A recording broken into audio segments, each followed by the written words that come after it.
Hello guys, once again welcome back. ഇന്നത്തെ വീഡിയോയുടെ പ്രത്യേകത എന്ന് പറഞ്ഞു കഴിഞ്ഞാൽ നമ്മളിന്ന് ഒരു ഹൗസ് ബോട്ട് യാത്രയാണ് പ്ലാൻ ചെയ്തിരിക്കുന്നത്. അതും നമ്മൾ കുട്ടനാടിൻ്റെ പ്രകൃതി ഭംഗി ആസ്വദിച്ചുകൊണ്ട് പുന്നമ്മട കായലിലൂടെയുള്ള ഒരു യാത്രയാണ്. അപ്പോൾ പ്രകൃതി ഭംഗി ആസ്വദിക്കുന്നവർക്കും അതുപോലെ തന്നെ കായലിലൂടെയുള്ള യാത്രകൾ ഇഷ്ടപ്പെടുന്നവർക്കും വളരെയധികം ഇഷ്ടപ്പെടുന്നൊരു വീഡിയോ ആയിരിക്കും ഇത്. അപ്പോൾ വീഡിയോ ഒട്ടും തന്നെ സ്കിപ്പ് ചെയ്യാതെ കാണുക. നമ്മളിപ്പോൾ ആലപ്പുഴ ഡിസ്ട്രിക്റ്റിലാണുള്ളത്. നമ്മൾ രാവിലെ 7 മണിക്ക് വീട്ടിൽ നിന്ന് ഇറങ്ങിയതാണ്. ഇപ്പോൾ സമയം 9:30 കഴിയുന്നു. അപ്പോൾ നമ്മളിവിടെ ആലപ്പുഴ ഡിസ്ട്രിക്റ്റിൽ എത്തിക്കഴിഞ്ഞിട്ട് നമ്മളിവിടെ അടുത്തൊരു റെസ്റ്റോറൻറ്റിൽ കയറി നമ്മൾ രാവിലെ ബ്രേക്ക്ഫാസ്റ്റൊക്കെ കഴിച്ചു. അതിനുശേഷം യാത്ര തുടരുകയാണ്. നമ്മൾക്കിനി പോകുന്ന ലൊക്കേഷൻ എന്ന് പറഞ്ഞു കഴിഞ്ഞാൽ ഹൗസ് ബോട്ട് പാർക്ക് ചെയ്തിരിക്കുന്ന ലൊക്കേഷൻ നമുക്ക് അവർ തന്നിട്ടുണ്ട്. നമ്മൾ അവിടേക്കാണ് പോയിക്കൊണ്ടിരിക്കുന്നത്. ഓക്കെ, അങ്ങനെ നമ്മൾ ഹൗസ് ബോട്ട് പാർക്ക് ചെയ്തിരിക്കുന്ന ലൊക്കേഷനിലേക്ക് എത്തിയിരിക്കുകയാണ്. വളരെ മനോഹരമായിട്ടുള്ള പ്രകൃതി രമണീയമായൊരു സ്ഥലം തന്നെയാണിത് കേട്ടോ. അതുപോലെ തന്നെ നല്ല ഹൗസ് ബോട്ടുകൾ, എത്ര ഹൗസ് ബോട്ടുകൾ ഇവിടെ കെട്ടിയിട്ടിരിക്കുന്നതെന്നറിയാമോ? അതുപോലെ നമ്മൾ ഈ കാണുന്ന ഈ സെക്കൻഡ് കിടക്കുന്ന ഹൗസ് ബോട്ടിലാണ് നമ്മൾ പോകുന്നത്. ഈ മാല ഇട്ടിരിക്കുന്ന ഹൗസ് ബോട്ടിൽ അതാണ് നമ്മൾ ബുക്ക് ചെയ്തിരിക്കുന്നത്. എല്ലാത്തിലും തന്നെ മാലയുണ്ടെന്ന് തോന്നുന്നില്ലേ. ബോട്ട് ജെട്ടിയായിട്ടൊന്നുമില്ല, ഇവിടെ ഇങ്ങനെ വെൽഡ് ചെയ്ത് വെച്ചിരിക്കുന്ന ഒരു സപ്പോർട്ട് മാത്രമേ ഉള്ളൂ നമുക്ക് ബോട്ടിലേക്ക് കയറാനായിട്ടുള്ളത്. നമുക്ക് തന്നിരുന്ന ലൊക്കേഷൻ വേറൊരു ലൊക്കേഷനായിരുന്നു. അവിടെ എന്തോ പാലം പണിയോ എന്തോ നടക്കുന്നു. അപ്പോൾ അവിടെ ഇപ്പോൾ ക്ലോസ്ഡ് ആണ്. നമുക്കിപ്പം ഇതൊരു വീടിൻ്റെ മുറ്റത്താണ് ഇതിപ്പം പാർക്ക് ചെയ്തിരിക്കുന്നത്. അപ്പം നമ്മൾ കാർ കൊണ്ടുവന്ന് പാർക്ക് ചെയ്ത ഈ വീടിൻ്റെ മുറ്റത്താണ്. അപ്പം നമ്മൾ അവർക്ക് റെൻറ്റൊക്കെ കൊടുക്കണം. അപ്പം നമ്മളിവിടുന്ന് കയറാൻ പോവുകയാണ് ബോട്ടിലേക്ക്. ചെറിയ പടികളാണ്, ബോട്ടിൽ വളരെ സൂക്ഷിച്ച് വേണം നമ്മൾ കയറാൻ. സ്ലിപ്പായി താഴെ പോകാതെ സൂക്ഷിക്കണം. അങ്ങനെ എല്ലാവരും ഞങ്ങൾ ബോട്ടിലേക്ക് കയറിക്കൊണ്ടിരിക്കുകയാണ്. ഞാനും അങ്ങനെ താഴെ കയറുവാണ് സേഫായിട്ട്. ഈ ഹൗസ് ബോട്ടിലാണെങ്കിൽ 3 ബെഡ്റൂംസാണ് ഉള്ളത്. 3 ബെഡ്റൂംസും അതുപോലെ തന്നെ 2 ലോബിയും ഒരു കിച്ചണുമാണുള്ളത്. അപ്സ്റ്റേഴ്സിലൊരു ബെഡ്റൂം, ഡൈനിങ് വിത്ത് ലോബി. അതുപോലെ തന്നെ ഡൗൺ സ്റ്റേഴ്സിൽ 2 ബെഡ്റൂമും ലോബിയും അതുപോലെ തന്നെ കിച്ചണും ഉണ്ട്. ശരിക്കും ഒരു എന്താ പറയുക, ഒരു ഫ്ലോട്ടിംഗ് റിസോർട്ട് എന്ന് വേണമെങ്കിൽ പറയാം. റിസോർട്ടിൻ്റെ എല്ലാ ഫെസിലിറ്റിയും നമുക്ക് ഇതിനകത്ത് അവൈലബിൾ ആണ്. ഇതൊരു കടൽക്കാക്കയല്ലേ ഈ പോകുന്നത്. കടൽക്കാക്കയെന്നാണോ നീർക്കാക്കയാണോ ഏതാണ് കറക്റ്റെന്ന് എനിക്കറിയില്ല. ശരിക്കും എല്ലാ പക്ഷികൾക്കും ഈ കഴിവില്ല, ഇതിന് മാത്രം ഉള്ളതെന്ന് എനിക്ക് തോന്നുന്നത്. ചില പക്ഷികളുടെ തൂവലുകൾ നനഞ്ഞു കഴിഞ്ഞാൽ അതിന് ഉയർന്ന് പറക്കാൻ സാധിക്കില്ല, പക്ഷേ ഇത് മനോഹരമായി പറന്നു പോകുന്നു. ശരിക്കും നല്ല ഭംഗിയുണ്ടല്ലേ ആ ബോട്ട് ഓടി വന്നത് കാണാനായിട്ട്. അങ്ങനെ നമ്മുടെ ബോട്ട് നീങ്ങി തുടങ്ങിയിട്ടുണ്ട്. വളരെ ഭംഗിയായിട്ടുള്ള സ്ഥലം, എനിക്ക് ഒരുപാട് ഇഷ്ടപ്പെട്ടു. അതുപോലെ തന്നെ ഈ പച്ച കളറിൽ ഇങ്ങനെ വെള്ളത്തിൽ ഫ്ലോട്ട് ചെയ്ത് കിടക്കുന്ന ആ ചെടി, ശരിക്കും അതിനെ ആഫ്രിക്കൻ പായലെന്നാണെന്ന് തോന്നുന്നു പറയുന്നത്. കേരളത്തിലെ പോപ്പുലറായിട്ടുള്ള ഒരു ടൂറിസ്റ്റ് ഡെസ്റ്റിനേഷൻ ആരെങ്കിലും ചോദിച്ചാൽ നമുക്ക് ഡെഫിനറ്റായിട്ടും പറയാം അത് കുട്ടനാട് തന്നെയാണ്, അല്ലെങ്കിൽ ആലപ്പുഴ ഡിസ്ട്രിക്റ്റ് ആണെന്ന് നമുക്ക് പറയാം. കാരണം അത്രമാത്രം പ്രകൃതി ഭംഗിയും ഒരു പ്രത്യേക വൈബാണ് ഇവിടെ. നമ്മൾ ഒരു പ്രാവശ്യം ഇവിടെ വന്നു കഴിഞ്ഞാൽ നമുക്ക് വീണ്ടും വരണമെന്ന് ആഗ്രഹം തോന്നുന്ന സ്ഥലങ്ങളിലൊന്നാണ് ഈ കുട്ടനാടെന്ന് പറയുന്ന സ്ഥലം. ആ കാണുന്ന റിസോർട്ടാണ് കേട്ടോ. ആലപ്പുഴയുടെ കൂടുതൽ പ്രദേശങ്ങളും വെള്ളത്താൽ ചുറ്റപ്പെട്ട് കിടക്കുന്ന സ്ഥലങ്ങളാണ്. പുഴകളായിട്ടും അതുപോലെ തന്നെ തോടുകളായിട്ടും വലിയ വലിയ കായലുകളായിട്ടും ഒക്കെ. ആ പക്ഷികൾ പറന്നു പോകുന്ന എത്ര മനോഹരമായിട്ടുള്ളൊരു കാഴ്ചയാണെന്ന് നോക്കി. ശരിക്കും ബ്യൂട്ടിഫുൾ സീനറീസാണ് നമ്മൾ കണ്ടുകൊണ്ടിരിക്കുന്നത്. കണ്ണിന് കുളിർമയാകുന്ന കാഴ്ചകൾ. ശരിക്കും മൈൻഡൊക്കെ ഒന്ന് റിലാക്സ് ആവണമെന്ന് ആഗ്രഹമുള്ളവർ ഇങ്ങനെയുള്ള സ്ഥലങ്ങൾ ശരിക്കും വിസിറ്റ് ചെയ്യണം. നമ്മുടെ ഈ ഹൗസ് ബോട്ട് അധികം സ്പീഡിലൊന്നുമല്ല പോയിക്കൊണ്ടിരിക്കുന്നത്. 20-30 കിലോമീറ്റർ സ്പീഡിലാണ് ഇത് പോകുന്നത്. വളരെ സ്ലോയിൽ തന്നെയാണ് പോയിക്കൊണ്ടിരിക്കുന്നത്. ആലപ്പുഴ ജില്ലയെ കിഴക്കിൻ്റെ വെനീസ് എന്ന് വിശേഷിപ്പിക്കുന്നതും ഇതുപോലെ തന്നെ ചെറിയ ചെറിയ തോടുകളായിട്ടും പുഴകളായിട്ടും വലിയ വലിയ കായലുകളായിട്ടും കൂടുതൽ പ്രദേശങ്ങൾ, ആലപ്പുഴയുടെ കൂടുതൽ പ്രദേശങ്ങളും വെള്ളത്താൽ ചുറ്റപ്പെട്ട് കിടക്കുന്നത് കൊണ്ട് തന്നെയാണ് അങ്ങനെ ഒരു പേര് വരാൻ തന്നെ കാരണം. ഇവിടുത്തെ സാധാരണ ജനങ്ങൾക്ക് ഒരു ചെറിയ ബോട്ടോ ഒരു വള്ളമോ അവരുടെ വീട്ടിലില്ലാതെ അവർക്ക് അവരുടെ ഡെയിലി ലൈഫ് അല്ലെങ്കിൽ അവർക്ക് യാത്ര ചെയ്യാനായിട്ട് സാധ്യമല്ല. റോഡ് ആക്സസബിൾ അല്ല ഈ പ്രദേശങ്ങളിലൊന്നും. ഇപ്പോൾ സമയം 1 മണിയാകുന്നു. അപ്പോൾ നമ്മുടെ ഈ ഹൗസ് ബോട്ട് ഓടിക്കുന്ന നമ്മുടെ സ്രാങ്ക് ആ ചേട്ടൻ പറയുന്നത് ഈ ഹൗസ് ബോട്ട് ഒരു സൈഡിലേക്ക് നമ്മൾ പാർക്ക് ചെയ്യണം, എന്നിട്ട് നമ്മൾ ലഞ്ച് കഴിച്ചതിന് ശേഷം മാത്രമേ നമുക്കിനി അടുത്ത യാത്ര തുടരാൻ സാധിക്കുകയുള്ളൂ. അപ്പം ഈ ഹൗസ് ബോട്ട് ഓടിക്കുന്ന ചേട്ടൻ നമ്മുടെ ബോട്ട് ഒരു സൈഡിലേക്ക് പാർക്ക് ചെയ്യാൻ പോയാണ്.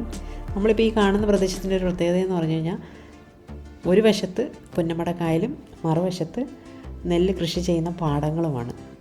വളരെ ഭംഗിയായിട്ടുള്ളൊരു സ്ഥലമാണ്. നെൽകൃഷി ഒരുപാട് സ്ഥലങ്ങളിൽ ചെയ്യുന്നതായിട്ട് നമ്മൾ ഈ വരുന്ന വഴിക്കെല്ലാം കണ്ടു. കുട്ടനാടിൻ്റെ പ്രത്യേകത അത് തന്നെയാണ്. ഇത്രയധികം നെൽപ്പാടങ്ങളും നെല്ല് കൃഷി ചെയ്യുന്ന ഒരു സ്ഥലവും കൂടി ആയതുകൊണ്ടായിരിക്കും കുട്ടനാടിന് മറ്റൊരു പേര് കൂടിയുണ്ട്. കേരളത്തിൻ്റെ നെല്ലറ എന്നും കുട്ടനാടിനെ വിശേഷിപ്പിക്കുന്നുണ്ട്. കേരളത്തിൽ നെല്ല് ഏറ്റവും കൂടുതൽ ഉൽപ്പാദിപ്പിക്കുന്ന ജില്ല പാലക്കാടാണെങ്കിലും കേരളത്തിൻ്റെ നെല്ലറ എന്ന വിശേഷണം കിട്ടിയത് കുട്ടനാടിനാണ്. അതിൻ്റെ ഒരു ഭംഗി ഇവിടെ കാണാനും ഉണ്ട് കേട്ടോ.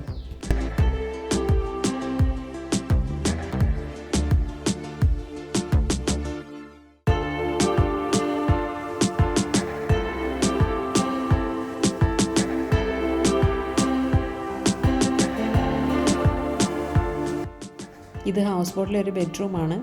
ഈ ബെഡ്റൂമും മറ്റ് ഫെസിലിറ്റീസും ഉണ്ടെങ്കിൽ പോലും നമ്മളാരും ഇത് ശരിക്കും എൻജോയ് ചെയ്തില്ല. ബാഗെല്ലാം ഇവിടെ കൊണ്ടുവച്ചിട്ട് നമ്മൾ ലോബിയിൽ പോയി ഇരിക്കുകയാണ് ചെയ്തത്. അപ്സ്റ്റേഴ്സിലും ഡൗൺ സ്റ്റേഴ്സിലുമായിട്ട് ലോബിയിൽ ഇരുന്നുകൊണ്ടുള്ള കാഴ്ചകളാണ്. കാരണം ബെഡ്റൂമിൽ ഇരുന്ന് കഴിഞ്ഞാൽ നമുക്ക് ഇത്രയും വ്യൂ കിട്ടത്തില്ല. അപ്പം നമുക്ക് അവിടെ ഇരിക്കാനേ പറ്റൂ. അവിടുത്തെ വിൻഡോയിലൂടെയുള്ള വ്യൂ മാത്രമേ ഉള്ളൂ. പക്ഷേ നമ്മൾ ലോബിയിലിരിക്കുമ്പോൾ അങ്ങനെയല്ല, നമുക്ക് എല്ലാ കാഴ്ചകളും കാണാം. മറ്റ് ബോട്ടുകൾ ഓടി വരുന്നതും പോകുന്നതും അതുപോലെ തന്നെ പ്രകൃതി ഭംഗി ആസ്വദിക്കുകയൊക്കെ ചെയ്യാം. പിന്നെ നമുക്ക് ബെഡ്റൂം വാഷ്റൂമൊക്കെ യൂസ് ചെയ്യാനായിട്ടൊക്കെ നമുക്ക് ഉപയോഗിക്കാവുന്നതുള്ളത്. നമ്മളിനി ലഞ്ച് കഴിക്കാൻ പോവുകയാണ്. അതുപോലെ തന്നെ ലഞ്ചും ഈവനിങ് ചായയും സ്നാക്കും നമുക്ക് ഈ പാക്കേജിൽ തന്നെ ഉള്ളതാണ്. വളരെ മനോഹരമായിട്ടാണ് അവർ നമ്മുടെ ടേബിൾ സെറ്റ് ചെയ്ത് നമുക്ക് ലഞ്ച് ഒരുക്കിയിരിക്കുന്നത്. വളരെ സ്വാദിഷ്ടമായിട്ടുള്ള ലഞ്ചാണ്.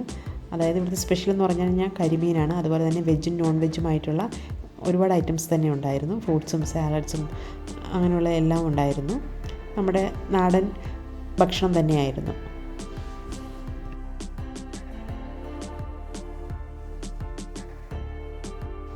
അങ്ങനെ ഉച്ചയ്ക്ക് ലഞ്ചൊക്കെ കഴിഞ്ഞ് ഓളപ്പരപ്പിലൂടെയുള്ള യാത്ര വീണ്ടും തുടരുകയാണ്. അങ്ങനെ നമ്മുടെ ബോട്ട് വീണ്ടും സ്റ്റാർട്ട് ചെയ്തു. അപ്പം ഉച്ചയ്ക്ക് ലഞ്ചൊക്കെ കഴിഞ്ഞപ്പോൾ ഞാൻ ബെഡ്റൂമിലേക്ക് ഒന്ന് വന്നിരുന്നു. ബെഡ്റൂം വിൻഡോയിലൂടെയുള്ള വ്യൂ ആണ് ഈ കാണുന്നത്. കായലൊഴുകുന്ന കാണാൻ തന്നെ എത്ര ഭംഗിയാണ്. ബെഡ്റൂമിൽ വന്നിരുന്ന് വേണമെങ്കിലും ഒരു ചെറിയ നാപ്പ് എടുക്കാം എന്ന് കരുതി വന്നത്. പക്ഷേ എൻ്റെ മോൾ ഓൾറെഡി നാപ്പ് എടുത്തുകൊണ്ടിരിക്കുകയാണ്. രാവിലെ ഇറങ്ങിയതല്ലേ വീട്ടിൽ നിന്ന്. അപ്പം ആൾക്ക് ചെറിയ ക്ഷീണമൊക്കെ ഉണ്ട്, ആൾ ഉറങ്ങട്ടെ. അപ്പം നമുക്ക് വ്യൂ ഒക്കെ കാണാം. ഞാനും മോനും കൂടി ഇങ്ങനെ ഓരോ പ്രകൃതി ഭംഗിയൊക്കെ ആസ്വദിച്ചുകൊണ്ടിരിക്കുകയാണ്. ശരിക്കും കായലിൻ്റെ നടുക്കിരുന്ന് ആസ്വദിക്കുമ്പോഴാണ് ഈ പ്രകൃതിക്ക് ഇത്രയധികം ഭംഗിയുണ്ടല്ലോ എന്ന് തോന്നുന്നത്. ഈ കാണുന്നത് യാത്രാ ബോട്ടാണ്. അതായത് ഈ യാത്രാ ബോട്ട് ഇവിടുത്തെ സാധാരണ ജനങ്ങൾക്ക് യാത്ര ചെയ്യാൻ വേണ്ടിയിട്ട് ഇവിടുത്തെ ഗവൺമെൻറ് സർവീസിലുള്ള പാസഞ്ചർ ബോട്ടാണിത്. ഓരോ സ്റ്റോപ്പിലും നിർത്തി ആൾക്കാരെ എടുത്തും ഇറക്കിയും ഒക്കെ അങ്ങനെ എല്ലാ സ്റ്റോപ്പുകളിലും നിർത്തുന്ന ഒരു ബോട്ടാണത്. ഇങ്ങനെയുള്ള പാസഞ്ചർ ബോട്ടുകൾ റോഡിലൂടെ ഓടുന്നൊരു ബസ്സിന് തുല്യമാണ്. പണ്ട് കാലങ്ങളിൽ മിക്ക കായൽ തീരങ്ങളിലും നമുക്ക് ഇങ്ങനെയുള്ള പാസഞ്ചർ ബോട്ടുകൾ കാണാൻ സാധിക്കുമായിരുന്നു. അതുപോലെ തന്നെ ഈ ബോട്ടുകൾക്ക് അടുക്കാൻ വേണ്ടിയിട്ടുള്ള ബോട്ട് ചെട്ടികളും ഉണ്ടായിരുന്നു. പിന്നീട് റോഡുകളെല്ലാം ഒരുപാട് ഡെവലപ്പായി ഒരുപാട് ബസ്സുകളൊക്കെ സർവീസ് തുടങ്ങിയപ്പോഴാണ് ഇത്തരത്തിലുള്ള ബോട്ട് സർവീസ് എല്ലാം ഗവൺമെൻറ് സ്റ്റോപ്പ് ചെയ്തത്. വളരെ കംഫർട്ടബിളായിട്ടുള്ള യാത്രയാണ് അത്തരത്തിലുള്ള ബോട്ടുകളിൽ. ഞാൻ യാത്ര ചെയ്തിട്ടുണ്ട്. നമുക്ക് ഒട്ടും തന്നെ ക്ഷീണമില്ലാതെ കൂളായി യാത്ര ചെയ്യാം. ഇത് കണ്ടോ, കായലിൻ്റെ നടുക്ക് മഴ പെയ്യുന്നത് എത്ര ഭംഗിയായിട്ടുള്ള കാഴ്ചയാണ്. നമ്മുടെ ഹൗസ് ബോട്ട് ഇപ്പോൾ കുറച്ച് സ്ലോ ചെയ്തിരിക്കുകയാണ്. കാരണം നമുക്ക് മുന്നേ കുറേ ഹൗസ് ബോട്ടുകൾ പോകുന്നുണ്ട്. അപ്പോൾ ഇത് അധികം വീതി കുറഞ്ഞ ഒരു വഴിയാണ്. അപ്പം ഒരു 1/1 ആയിട്ട് അങ്ങോട്ടേ പോകാൻ പറ്റത്തുള്ളൂ. ഒരുമിച്ച് ഇങ്ങനെ ഓടി പോകാൻ പറ്റത്തില്ല. അപ്പം വീതി കുറഞ്ഞ കായലാണ്.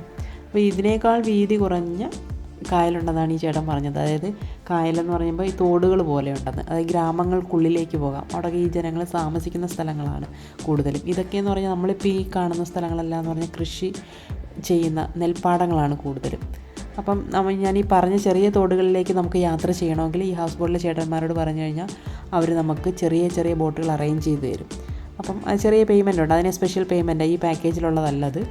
അപ്പം നമുക്ക് അതിനകത്ത് പോയി ആ ഗ്രാമങ്ങളിലൂടെയുള്ള ചെറിയ തോടുകളിലൂടെയൊക്കെ നമ്മൾ സിനിമകളിൽ കണ്ടിട്ടില്ലേ, അപ്പോൾ അങ്ങനെയുള്ള പ്രദേശങ്ങളാണ് അതെല്ലാം. അപ്പോൾ പോയിട്ട് നമുക്ക് തിരിച്ച് ഹൗസ് ബോട്ടിൽ തന്നെ അവർ കൊണ്ടാക്കും നമ്മളെ. ഇപ്പം മഴയുള്ളതുകൊണ്ട് ഞങ്ങളങ്ങനെ പോകണ്ടെന്ന് തീരുമാനിച്ചിരിക്കുകയാണ്.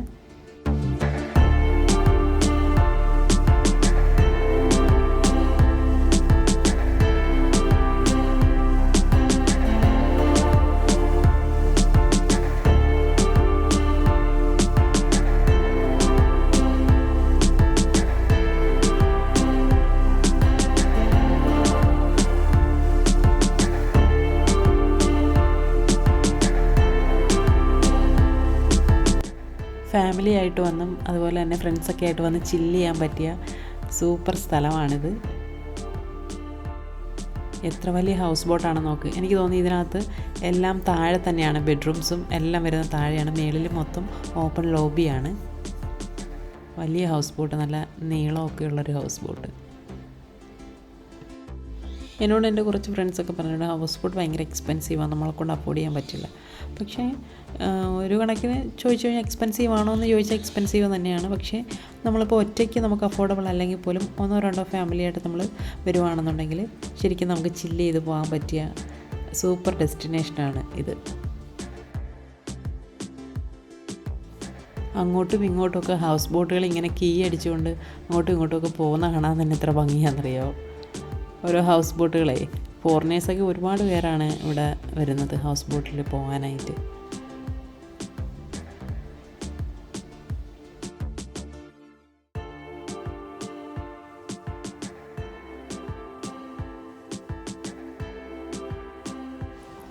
എത്ര ഹൗസ് ബോട്ടാണ് കിടക്കുന്നതെന്ന് നോക്കി കൗണ്ട് ചെയ്യാൻ പറ്റുന്നില്ല, അത്രയധികം ഉണ്ട്.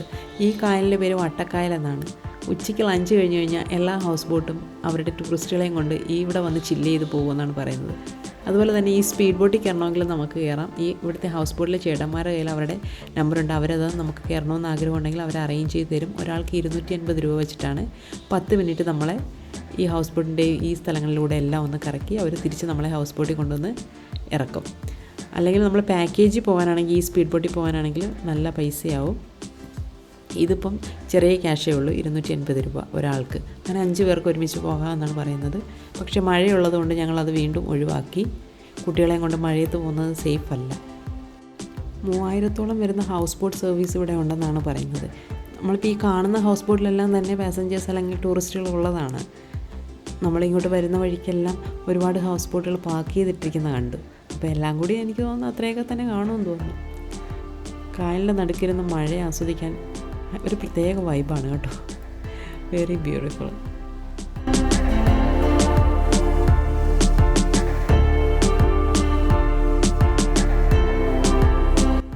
നമ്മളിപ്പോൾ വട്ടക്കായലിൽ നിന്നും ചെറിയ കായലിലേക്ക് കയറിയിട്ടുണ്ട്. അതായത് ഇതിനെ അവർ പറയുന്ന തോടുകളെന്നാണ് പറയുന്നത്. ഇപ്പം നമുക്കിനി ഇരുവശത്തും വീടുകളും അതുപോലെ തന്നെ ബാങ്ക്, ഹോസ്പിറ്റല്, അങ്ങനെയുള്ള എല്ലാ കടകൾ, അങ്ങനെ ഒരുപാട് ഷോപ്സുകളൊക്കെ നമുക്ക് കാണാൻ പറ്റും.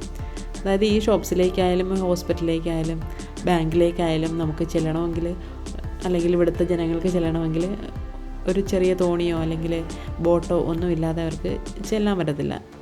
റോഡ് ആക്സസ് അല്ലല്ലോ. അപ്പോൾ അതുകൊണ്ട്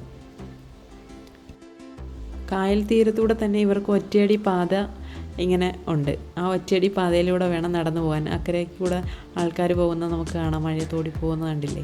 അപ്പോൾ ആ ഒരു ഒറ്റയടി പാതയിലൂടെ വേണം എല്ലാവർക്കും നടന്നു പോകാനായിട്ട്. ഈ ചെറിയ ബോട്ടുകളുണ്ട്. ഇത് ശരിക്കും പറഞ്ഞാൽ ഇത് കുറച്ചും കൂടി പ്രൈസ് കുറഞ്ഞതാണ്. പക്ഷേ ഇത് മേളിലിങ്ങനെ റൂഫ് ഉണ്ടെന്ന് മാത്രമേ ഉള്ളൂ. ഇതിനെ ഷിക്കാർ ബോട്ട് എന്നാണ് പറയുന്നത്, ഷിക്കാർ ബോട്ട്. ഈ കാണുന്ന ബോട്ട് ഒരു പാസഞ്ചർ ബോട്ടാണ്. ഇതും ഓരോ സ്റ്റോപ്പുകളിൽ നിർത്തി ആൾക്കാരെ കയറ്റിയും ഇറക്കിയും ഒക്കെ പോകുന്ന ബോട്ടാണ്. പിന്നെ നമ്മൾ ഈ കാണുന്നതൊക്കെ റിസോർട്ടുകളാണ് കേട്ടോ. ഈ കായലിൻ്റെ സൈഡുകളിൽ കാണുന്ന റിസോർട്ടുകളാണ്. ഇവിടുത്തെ സാധാരണ ജനങ്ങൾക്ക് സഞ്ചരിക്കാൻ വേണ്ടിയിട്ടുള്ള ആ ചെറിയ ബോട്ടുകളും നമുക്കിതിനിടയ്ക്ക് കാണാം.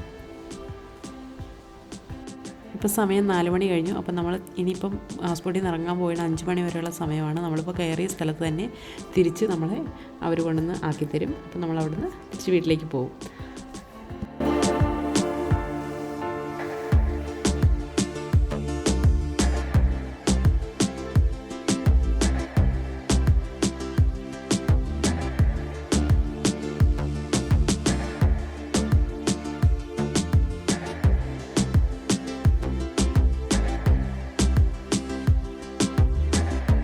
ഇനിയിപ്പോൾ നമ്മൾ ബോട്ടിൽ നിന്ന് ഇറങ്ങാൻ പോവുകയാണ്. നമ്മൾ കയറിയ ഡെസ്റ്റിനേഷൻ തന്നെ ഇറങ്ങാൻ പോവുകയാണ്.